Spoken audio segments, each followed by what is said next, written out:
Дети – цветы жизни и наше будущее. Именно поэтому я провела практику 10 дней на работе у родителя на любимой деятельности и работы моей бабушки Ахметовой Ботагос Мукашевны в интеллектуальном детском саду Абай. Я очень благодарна и очень рада, что провела свои 10 дней именно тут, ведь я стала частичкой формирования стойкой личности именно этих маленьких источников счастья, теплоты и доброты. В свое свободное время я частенько прихожу в детский сад для того, чтобы преподавать английский язык и провести весело свое время с детьми. И теперь, именно сегодня я с уверенностью могу сказать, что детский сад – это не только любимая деятельность, любимая работа и дело моей бабушки, но и мое тоже.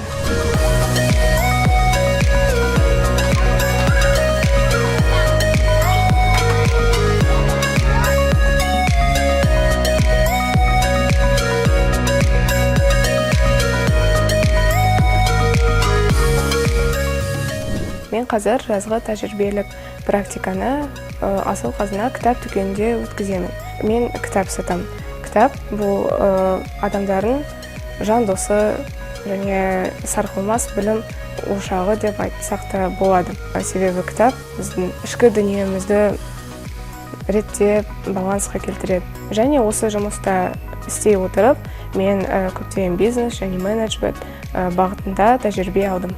Сонымен қатар, өз бос уақытымда мен сүйікті кітаптарымды оқимын. Мысалы, сүйікті авторларым бұл Достоевский, Гоголь, немесе Стивен Кинг.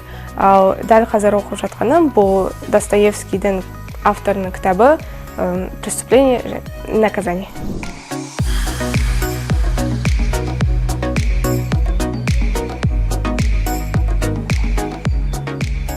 Сегодня я прохожу практику 10 дней на работе родителя, и я пришла на работу к папе. Он работает в ЖИЦУ телекомпании оператором, то есть кадровым оператором, и у него довольно-таки высокая должность в этом. Также он работает на этой работе более 15 лет.